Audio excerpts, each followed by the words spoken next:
में हमें कुनान नाम के एक महाद्वीप के बारे में बताया जाता है जहां दुनिया सॉर्ड्स और सॉर्सरी यानी कि जादूगरी से चलती है।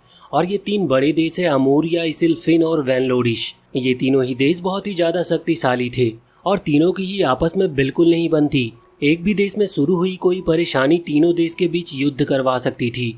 और अब इस कहानी में एक विलन का भी होना जरूरी है, जिसका रोल निभाया है ड्रैगन जॉट नाम के एक ड्रैगन ने, जिससे सब डरते थे। और ये कहानी इसी ड्रैगन जॉट से बदला लेने की है, जो एक बच्चा अपने माँ बाप की मौत का उससे बदला लेना चाहता है। और अब हम किस्मेटे को देखते हैं, जो कि किसी जगह कैद होती है। उसके दोनों हाथ बंधे हुए थे और आसपास कुछ लोग कुछ मंत्र पढ़ रहे थे। और तभी आसमान में चांद दिखाई देता और साथ ही एक परछाई किस्मेट की ओर बढ़ती जा रही थी।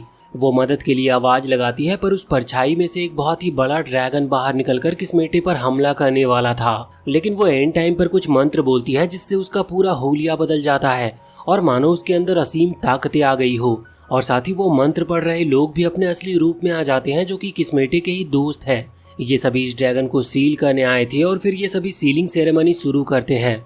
लॉर्ड बियारो बोलते हैं कि ceiling treasure sword of God और होली मिरर की मदद से वो इस इविल ड्रैगन डैजन जॉट को अनंत काल के लिए कैद कर रहे हैं। इस ड्रैगन ने धरती पर बहुत तबाही मचाई है, कितने ही लोगों की जान ली है और इन गुनाहों के लिए इसकी यही सजा है।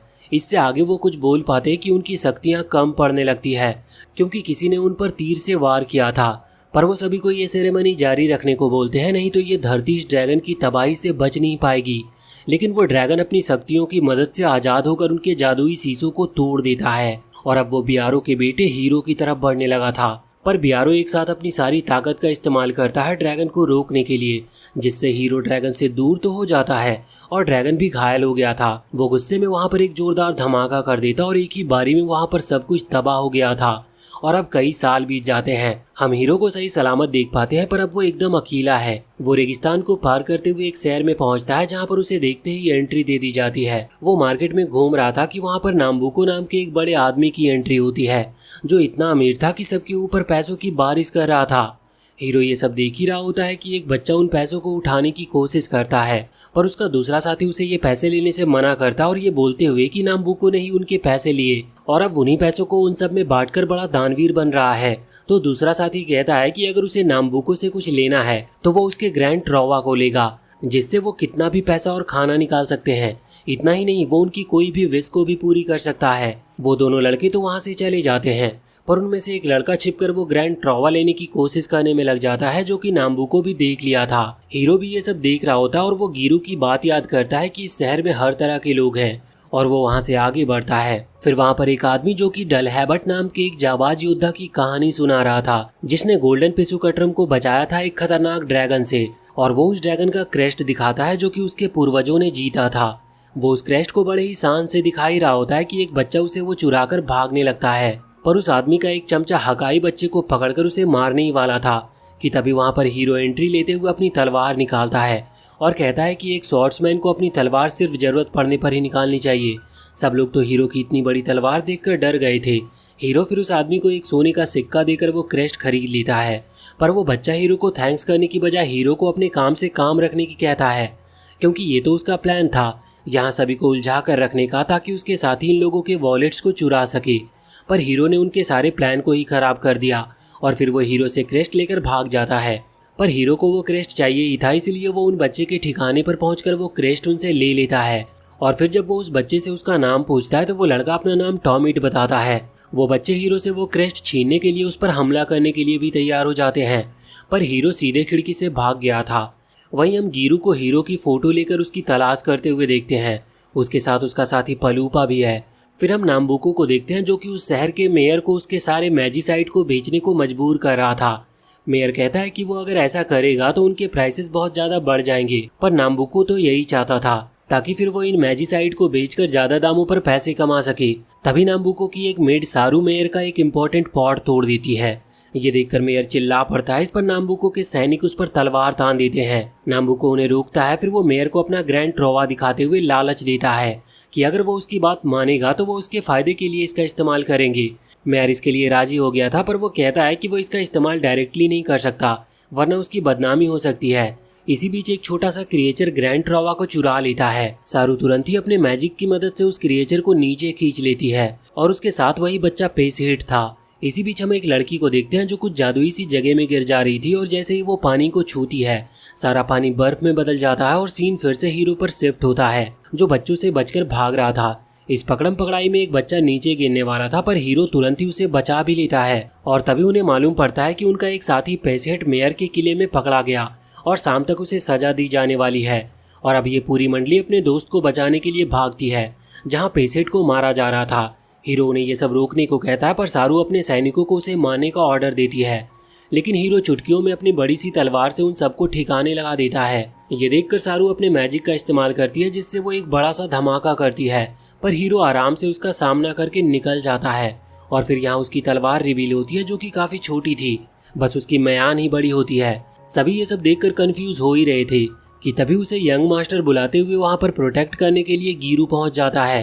हीरो उसे खुद को यंग मास्टर बुलाने से मना करता है। पालूपा कहता है कि ये गीरू की ही गलती है जो उसने हीरो से कहा कि वो 10 साल में आराम से मास्टर स्वॉर्ड्समैन बन जाएगा, यानी एक माहिर योद्धा। और हीरो भी अब इस लेवल पर डैजन जॉट को हराने के सपने देखने लगा है जो अभी तक उसके बस की नहीं है। सारू ने ठोकते हुए कहती है कि वो अब सबको मार डालेगी और वो ग्रैंड ट्रॉवा निकालती है जिसे देख हीरो पहचान जाता है कि ये तो उसके पिता की सीलिंग ट्रेजर है। ये देखकर नाम्बुको समझ गया था कि हीरो कहीं और से बिलोंग करता है। इस पर सारू कहती है कि ये नाम्बुको का ग्रैंड ट्रॉवा है और इसकी मदद से वो कोई भी विश पूरी कर सकती है, यहाँ तक कि उसे मारने की भी। What are you waiting for? Download Duolingo today and start your journey to learn another language. मारने की भी। गीरू और हीरो दोनों फाइट के लिए अपनी तलवार उठा लेते हैं और सारू ग्रैंड ट्रॉवा को एक्टिवेट करके अटैक करती है पर हीरो के सामने एक अदृश्य सी दीवार खड़ी हो जाती है जिससे वो अटैक रिफ्लेक्ट कर जाता और एक बड़े से पहाड़ पर धमाका करता है और अचानक से ड्रैगन डैजन जॉट उनके सामने प्रकट हो गया था। हीरो उसे देखते ही पहचान जाता है कि यही उसके माता पिता की मौत की वजह था। हम यहाँ पर हीरो के गर्दन के निशान को चमकता हुआ देख पाते हैं और ठीक ऐसा ही निशान डैजन जॉट के शरीर पर भी था। यहाँ पर सीन फिर से हीरो पर शिफ्ट होता है जो डैजन जॉट के ऊपर सीधे अपने तलवार से वार कर देता है, लेकिन अभी वो इसके लिए बहुत कमजोर है और एक साथ इतनी ताकत का इस्तेमाल करने की वजह से वो खुद ही बेहोश हो गया था। और फिर डैजन जॉट वहाँ मौजूद सभी लोगों पर अपना कहर बरसाने लगता है। आम इंसान तो उसकी आवाज के सामने भी टिक नहीं पा रहे थे। सारू ड्रैगन को रोकने के लिए ढेर सारी तीरें छोड़ने लगती है जो हीरो और गीरू को भी लगने वाली थी, पर डैजन उन दोनों को ही बचा लेता है अपने पंखों से और फिर वो अपनी तबाही बचाते हुए वहाँ से उड़कर चला जाता है। ये सब देखने के बाद नाम्बुको खुश हो गया था क्योंकि अब लोग डैजन के डर से उसके और मेयर के सामने झुकेंगे। फिर हम गीरू को देखते हैं जो कि हीरो को उन बच्चों के अड्डे पर ले आया था। बच्चों के पूछने पर गीरू बताता है कि 10 साल पहले गीरू के माता पिता लॉर्ड बियारो और किस्मेटे ने डैजन जॉट को सील करने की कोशिश करी थी, जिसे आज लोग डिजास्टर ऑफ बेलबागोआ के नाम से जानते हैं। किस्मेटे को वहां पर डैजन के लिए किसी चारे की तरह इस्तेमाल किया गया और फिर लॉर्ड बियारो के सीलिंग ट्रेजर, किस्मेटे की सॉर्ड ऑफ गॉड, हीरो के होली मिरर और 100 शक्तिशाली मेजेज के साथ सीलिंग सेरेमनी शुरू किया गया। सभी को लगा था कि सीलिंग कामयाब रहा, पर इस सेरेमनी की आग ने सबको अपने चपेट में ले लिया और सभी एक ऐसी अग्नि में समा गए जिससे उनका लौट पाना नामुमकिन था और बस हीरो वहां से बच पाया था और वो भी गीरू की वजह से ही। तब से हीरो अनाथ हो गया और तभी वहां पर हीरो होश में आकर तुरंत ही डैजन को ढूंढने लगता है उसे खत्म करने के लिए। टॉमिटे कहता है कि वो अपने इन स्किल से डैजन को नहीं हरा सकता, पर हीरो कहता है कि उसने आज के दिन के लिए ही इतनी ट्रेनिंग की ताकि वो अपने माता पिता की मौत का बदला ले सके। पेसेटे कहता है कि वो ग्रैंड ट्रॉवा का यूज कर सकता है डैजन को हराने के लिए। हीरो भी कहता है कि उसके पिता भी जरूर यही करने की कोशिश कर रहे होंगे, इसीलिए अब वो नाम्बुको के ग्रैंड ट्रॉवा को चुराने का ठान लेते हैं। अब ये तीनों नाम्बुको को ढूंढने के लिए निकल पड़ते हैं। हीरो बताता है कि उसने सोने के सिक्कों की मदद से ये क्रेस्ट खरीदा है। ये सुन फलूपा को गुस्सा आ जाता है क्योंकि वो सिक्के उसके थे और उसके हिसाब से ये क्रेस्ट भी नकली है, पर ये दोनों पालूपा को गुस्से में छोड़कर भागने लगते हैं और बेचारा पालूपा अपने छोटे छोटे पैरों से उनका पीछा करने में लग जाता है। और वहीं सारू को पता चलता है कि नाम्बुको उसे छोड़कर चला गया ताकि वो यहाँ रुककर हीरो को ढूंढ सके। वहीं एरिन नाम की एक लड़की हीरो के पास पहुंचती है जहाँ पर हीरो खाने के लिए भटक रहा था क्योंकि नाम्बुको के खिलाफ जाने की वजह से कोई भी उसे खाना देने के लिए तैयार नहीं था। एरिन उन लोगों को अपने साथ ले जाती है खाना खिलाने को और बातों ही बातों में वो यहाँ पर बियारो का जिक्र करती है जिससे ये तीनों अलर्ट हो जाते हैं। पर फिर एरिन अपना नाम बताने के बाद चली गई थी और फिर इन्हें ही सारे खाने का बिल भी पे करना पड़ता है। उनके पास तो सोने की जगह भी नहीं थी, इसीलिए वो टॉमिटे के अड्डे पर रात बिताने चले आते हैं। टॉमिटे को पेसेट की वजह से उसकी बात माननी पड़ती और फिर अगले दिन गीरू सभी के लिए बहुत टेस्टी सा नाश्ता तैयार करता है जिससे सारे बच्चे बड़े खुश थे और फिर हीरो ग्रैंड ट्रॉवा चुराने की प्लानिंग में लग जाता है। लेकिन गिरू से पहले अपनी ट्रेनिंग पूरी करने को कहता है क्योंकि अभी भी वो तलवारबाजी में माहिर नहीं है। और अब गिरू उसकी ट्रेनिंग स्टार्ट करवाता है जिससे हीरो को इन स्लाइम्स के साथ फाइट करनी है। पर ये देखने में जितना आसान है उतना असल में था नहीं, क्योंकि ये स्लाइम्स बहुत फास्ट है और बहुत चिपचिपे भी। हीरो बड़ी तलवार यूज करने को कहता है पर गिरू कहता है कि इस टास्क के लिए ये तलवार एकदम परफेक्ट है। और फिर ये स्लाइम्स हीरो पर अटैक करना शुरू कर देते हैं जिससे उसकी हालत काफी खराब हो रही थी। पालूपा गिरू को कहता है कि वो जानता है ना कि हीरो के अंदर तलवारबाजी का कोई टैलेंट नहीं है, पर गिरू कहता है कि उसके अंदर टैलेंट है जो वो साबित करके रहेगा। और फिर वो कुछ मॉन्स्टर्स को मारने चला जाता है ताकि उन्हें बेचकर पैसे कमा सके।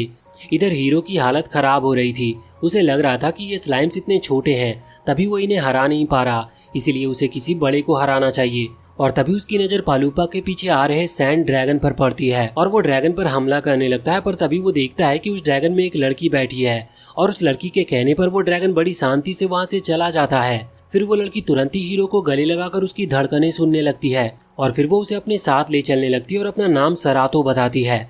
इनकी बातें चली रही थी कि तभी गिरू वहां पर आता है। पहले तो वो सरातो को कोई मॉन्स्टर समझ लेता है, पर हीरो उसे बताता है कि ये बस एक नॉर्मल सी लड़की है। सरातो की अजीब सी बातों को सुनकर पालूपा कहता है कि उनका इस लड़की से दूर रहना ही ठीक होगा और तीनों वहां से चुपचाप खिसक लेते हैं। लेकिन वापस आने के बाद भी हीरो के दिमाग से वो लड़की जा ही नहीं रही थी। टॉमीटे उसे छेड़ने लगता है कि कहीं उसे उस लड़की से प्यार तो नहीं हो गया। हीरो कहता है कि पता नहीं क्यों वो लड़की उसे बड़ी अकेली लगी, मानो वो बहुत दुखी हो। तो टॉमीटे कहता है कि वो और उसके दोस्त भी हमेशा से अकेले रहे हैं, उन्हें तो मालूम भी नहीं कि उनके पिता कौन है, वो जिंदा है भी या नहीं, लेकिन फिर भी वो सब इस दुनिया में सरवाइव कर रहे हैं। पर फिर भी हीरो सरातो को दिमाग से निकाल नहीं पा रहा था।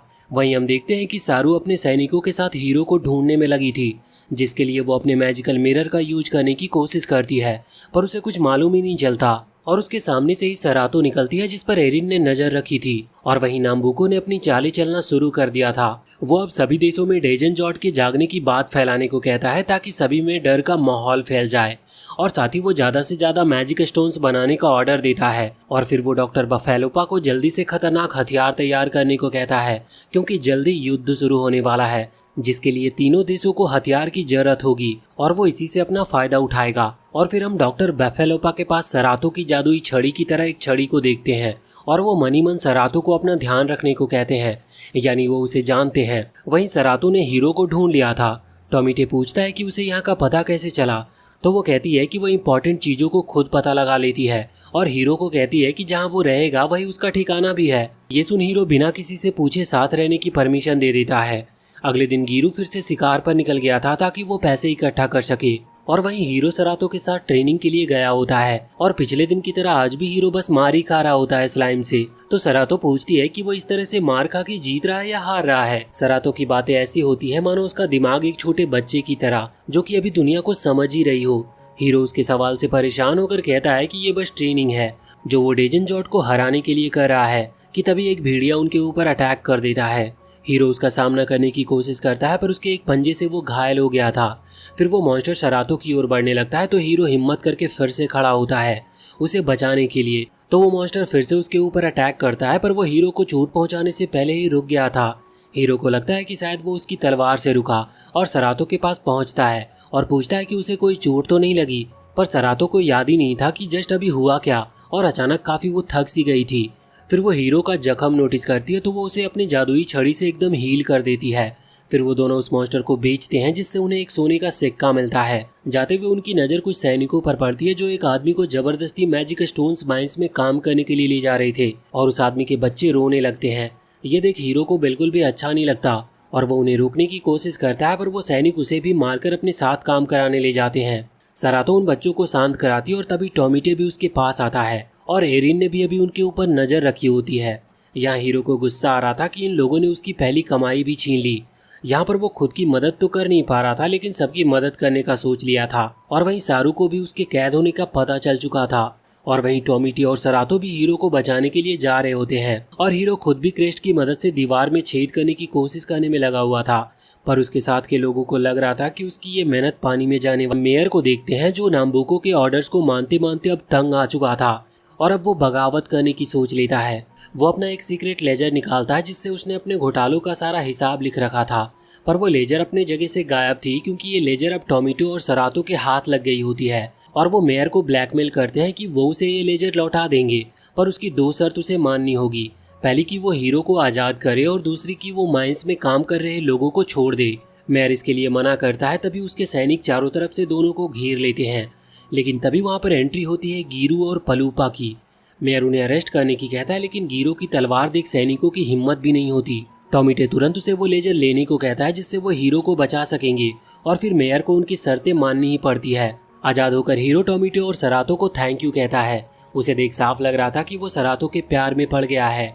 फिर सभी साथ में खाना खाते हैं। टॉमीटे को ये देखकर काफी अच्छा लगता है। उसे लग रहा था कि मानो जैसे उसे फैमिली मिल गई हो। वहीं एरिन अभी भी उन पर नजर रख रही थी। अब अगली सुबह से गीरो हीरो की ट्रेनिंग और कड़ी कर देता है और कहता है कि वो अब से उसके साथ अकेली ट्रेनिंग करेगा।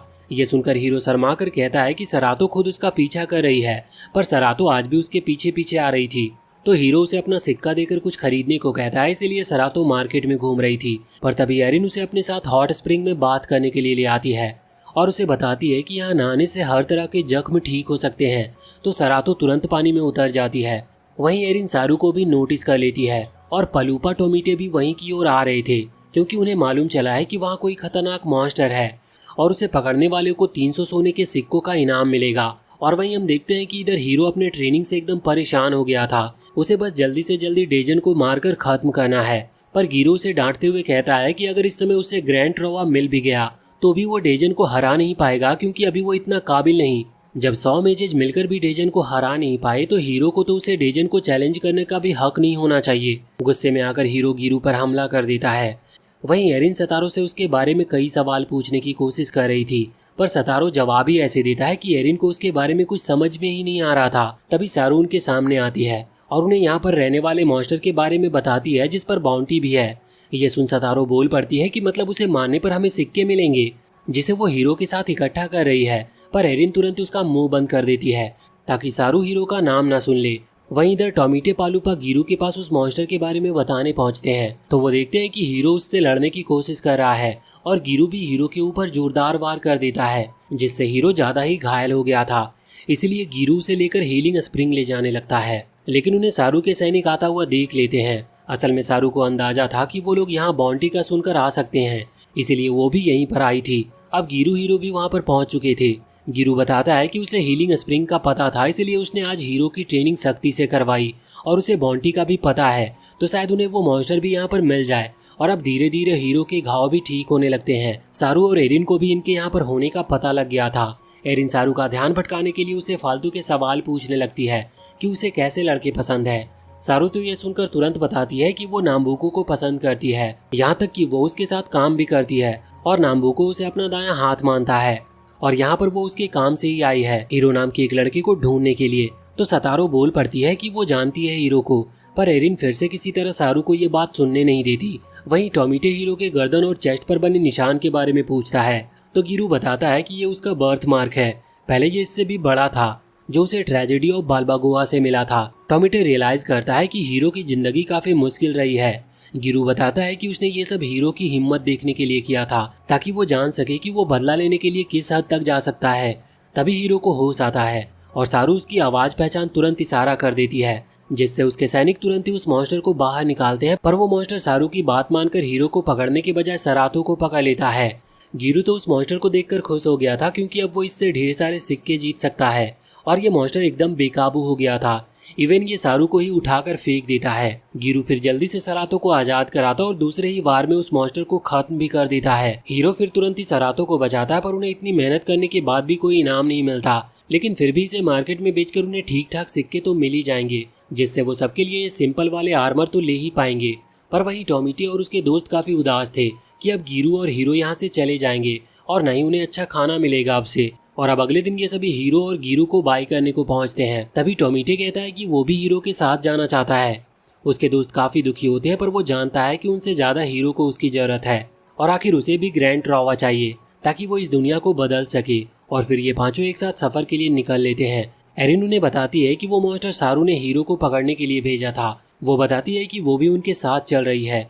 गीरू मना करता है क्योंकि उसे एरिन पर विश्वास नहीं है, लेकिन फिर एरिन उन्हें नक्शा दिखाती है जिससे वो नाम्बुको तक पहुंच सकेंगे। ये देखकर हीरो तुरंत ही उससे हाँ कर देता है। वो बताती है कि नाम्बुको जिस शहर में रहता है उसका नाम लैंड वेयर विशेष डाई है। हीरो तो अब बहुत ही ज्यादा एक्साइटेड हो गया था नाम्बुको को पकड़ने के लिए। इस बात से अनजान कि उनके ऊपर उड़ रही इस चील से नाम्बुको उन पर नजर रख रहा है, पर ये सभी बड़े मजे से अपने रास्ते पर आगे बढ़ रहे थे। तभी वो चील उन पर हमला करने को आता है। हीरो बड़ी ही तेजी से उसका सामना करने को जाता है, लेकिन फिर से उसे चोट लग जाती है और फिर गिरू उस चील को भगाता है। इसके बाद गिरू उन्हें इसी जंगल में कैंप लगाने को कहता है। अब रात को सब खाना एंजॉय कर रहे थे। पालूपा को जंगल की काफी समझ थी, जिससे टोमिटे उससे काफी इम्प्रेस होता है। तभी गिरू बताता है कि सरातो अभी तक पानी लेकर लौटी नहीं, इसलिए हीरो उसे ढूंढने जाता है, जहाँ उसे एरिन मिलती है। वो उससे साथ आने की वजह पूछता है, पर वो बस इतना ही बोलती है कि वो उसकी हेल्प करने के लिए आई है, इसीलिए फिर वो आगे बढ़ जाता है। फिर हम देखते हैं कि नाम्बुको दूसरे देशों को हथियार बेचने में लगा है। फिर वहाँ पर सारू आती है, जिसे वो खूब डांट लगाता है और फिर उसे वो चील का कंट्रोल देकर हीरो पर नजर रखने को कहता है। अगले दिन ये लोग फिर अपना सफर जारी रखते हैं। हीरो तो इन्हें लीड करते करते इनका बॉस बन गया था और यहाँ इन्हें काफी परेशानी हो रही थी, क्योंकि मैजिक स्टोन्स के प्राइसेस बढ़ते ही जा रहे हैं। और तभी अचानक से सारू उनके सामने आकर उन पर अपने मॉन्स्टर से हमला कर देती है और हमेशा की तरह हीरो एक्साइटमेंट में अकेले फाइट करने के लिए बढ़ जाता है और पिटता रहता है। इस बार तो उसकी तलवार भी टूट गई थी और यहाँ पर पालूपा एक मैजिकल बॉक्स निकालता है, जिसमें वो सरातो और टोमेटो को डालकर खुद भी जाकर छिप गया था। और यहाँ पर सारू हीरो को कैद करने वाली थी। गिरू उसे रोकने के लिए आगे बढ़ता है, पर सारू उस पर अपने मैजिक से अटैक करके उसे बांध देती है। साथ ही उसका यह अटैक इतना पावरफुल था कि जमीन में दरार पड़ गई थी और फिर वो गिरू को मारने वाली थी, जो हीरो को बर्दाश्त नहीं हो सकता था। और अब वो अपनी पावर को अवेकन करता है। उसके अंदर से नीली रोशनी निकलने लगती है, मानो वो खुद किसी मॉन्स्टर में तब्दील होने लगता है और फिर तुरंत ही वो सारे सैनिकों को हरा देता है। सारू भी उससे डरकर भाग जाता है, जिसके बाद हीरो नॉर्मल होकर बेहोश हो गया था। और थोड़ी देर बाद जब उसे होश आता है तो वो अपने सामने नाम्बुको को जाते हुए देखता है, पर वो उसे कुछ कर नहीं पाता, क्योंकि उसमें अभी ताकत ही नहीं बची थी और न ही उसे विश्वास हो रहा था कि वो कैसे एक मॉन्स्टर में तब्दील हो गया था। फिर वो बाकी सबको ढूंढने में लग जाता है। वहीं सरातो, टोमेटे और पलूपा भी बाहर निकलकर हीरो और गिरू को ढूंढने लगते हैं। उन्हें गिरू तो मिल जाता है, पर वो भी घायल था, लेकिन सरातो के छूते ही उसे होश आता है और वो नीचे देख हैरान था कि इन सैनिकों को किसने मारा होगा, जो फिर से डॉक्टर बेफेलोपा के एक नए इन्वेंशन को एक देश को बेचने आया था। और ये इन्वेंशन एक मॉन्स्टर और इंसान को मिलकर एक नया मॉन्स्टर बनाता है। वहाँ की रानी तो इस इन्वेंशन से काफी खुश हो गई थी, ये सोच के कि इससे अब वो और भी खतरनाक सेना खड़ी कर सकेगी और पूरी दुनिया पर राज कर पाएगी। लेकिन वहीं डॉक्टर बेफेलोपा बड़े परेशान थे, क्योंकि उनकी कैलकुलेशन में कुछ गड़बड़ हो गई थी। पर नाम्बुको उनकी परेशानी सुनता ही नहीं। तभी हीरो उनके सामने आ जाता है नाम्बुको को रोकने के लिए। उसके इस खोज की वजह से कितने मासूम इंसान बलि चढ़ जाएंगे, पर नाम्बुको के लिए इंसान की जान की कोई कीमत नहीं थी। उसके हिसाब से ये सभी उससे छोटे हैं और वो उनके साथ कुछ भी कर सकता है। इस बात पर हीरो को गुस्सा आ गया था और वो अपनी तलवार निकालने ही वाला होता है कि तभी वो रियलाइज करता है कि उसकी तलवार उसके पास नहीं है। वो आगे कहता है कि वो ऐसे भी नाम्बुको को मार सकता है और सीधे उसे मुक्के मारने को आगे बढ़ता है, पर नाम्बुको उसके सामने से हट गया था, जिससे हीरो नीचे गिर जाता है। और फिर नाम्बुको उसे कहता है कि वो उसे ही ढूंढ रहा था और पूछता है कि उसका डेजन जॉट के रिवाइवल से क्या संबंध है। हीरो कहता है कि उसे बस वो ग्रैंड ट्रॉवा चाहिए, लेकिन नाम्बुको उसे कैद कर लेता है और आज के अपने एक सेलिब्रेशन में बुलाता है। और वहीं इधर ये सभी हीरो को लेकर काफी परेशान थे। वो समझ ही नहीं पा रहे थे कि आखिर हीरो ने इतने लोगों को कैसे हराया। एरिन गिरू से पूछती है कि हीरो क्या मैजिक का यूज कर सकता है, तो पालूपा कहता है कि उसे मैजिक नहीं आता था। और फिर वो गुस्से में एरिन से पूछता है कि जब ये सब हो रहा था तो वो कहाँ गायब हो गई थी। तो एरिन कहती है कि वो इतनी समझदार तो है कि उसे मालूम है कि कब कहाँ से गायब होना है। इस बात पर पालूपा को उस पर काफी गुस्सा आता और फिर ये सब हीरो को ढूंढने के लिए निकल जाते हैं। वहीं नाम्बुको रानी को बताता है कि उसने रानी के लिए एक महफिल सजाई है और फिर वो कुछ लड़कों को उसके पास भेजने चला जाता है। उसे बस रानी के पैसों से मतलब है, जिनसे वो और रिसर्च कर सकेगा और अंधा पैसा कमाएगा। तभी सारू उससे आकर बताती है कि उसने हीरो को पकड़ने की कोशिश की थी, पर वो लड़का बहुत ही डरावना है और बहुत ही शक्तिशाली भी, इसलिए वो उसका सामना नहीं कर पाई। पर नाम्बुको को उसकी बातों पर विश्वास ही नहीं होता। उसे लग रहा था कि सारू बस बहुत ज्यादा डर गई होगी अपनी नाकामयाबी के बारे में उसे बताने को। वहीं गिरू और उसके साथी उस हाफ मॉन्स्टर और हाफ ह्यूमन के पास पहुंच गए थे। गिरू उसकी लाश को देखकर समझ गया था कि इसे नाम्बुको ने मारा है और उसी ने हीरो को कैद कर लिया है। वहीं हीरो को एक कुर्सी पर बांध कर रखा गया होता है, जहां पर वो छटपटा रहा था खुद को छुड़ाने के लिए कि तभी नाम्बुको वहां पर आता है अपने साथ ढेर सारे औजार लेकर, जिनसे अब वो हीरो को टॉर्चर करने वाला था ताकि वो हीरो से उसकी सच्चाई निकलवा सके। हीरो कहता है कि आखिर उसे डेजन जॉट से क्या लेना देना है, वो तो एक मर्चेंट है और उसे इससे क्या फायदा होगा। नाम्बुको कहता है कि उसे डेजन के जागने से मतलब नहीं, उसे मतलब है उसके जागने से आने वाले डर, तबाही और युद्ध से, जिससे सभी को हथियारों की जरूरत होगी और उन हथियारों को बेचकर वो ढेर सारे पैसे कमाएगा। अब वो हीरो को चोट पहुंचाने ही वाला था कि वो रानी किसी बात पर चिल्ला उठती है, इसीलिए नाम्बुको को उसे संभालने बाहर जाना पड़ता है और इसी बीच हीरो खुद को आजाद करने में कामयाब हो जाता है उस क्रेस्ट की मदद से। वहीं डॉक्टर बफेलोपा के एक डिवाइस को अचानक से सरातो के वहां पर होने का पता चलता है, पर वो खोजते खोजते हीरो के पास पहुंच जाते हैं। वो हीरो से पूछते हैं कि क्या वो सरातो को जानता है, तो हीरो हाँ में सर हिलाता है। जो जान बफेलोपा बड़े खुश होते हैं, पर हीरो को लगता है कि वो भी नाम्बुको के साथ मिले हैं। पर तभी वो बताते हैं कि हीरो का हार्ट कुछ अलग धड़क रहा है, मानो ये दिल हीरो का हो ही ना। वो बताते हैं कि जरूर हीरो के दिल में कोई राज छिपा है और अब वो सरातो की वजह से उसकी मदद करने को तैयार हो जाते हैं। वो हीरो को एक जादुई दवाई देते हैं, जिसे पीते ही हीरो वहां से गायब होता है और टेलीपोर्ट करता हुआ अपने दोस्तों के पास पहुंच जाता है, जिससे उसके सारे दोस्त उसे देखकर बहुत खुश होते हैं। इसके बाद ये सभी एक गुफा में आराम कर रहे होते हैं और एरिन बाहर देखकर बताती है कि इस जगह पहले मैजिक स्टोन हुआ करते थे, पर नाम्बुको ने सारे मैजिक स्टोन्स निकाल लिए। तभी सरातो हीरो को स्मेल करके कहती है कि उससे डॉक्टर बेफेलोपा जैसी स्मेल आ रही है।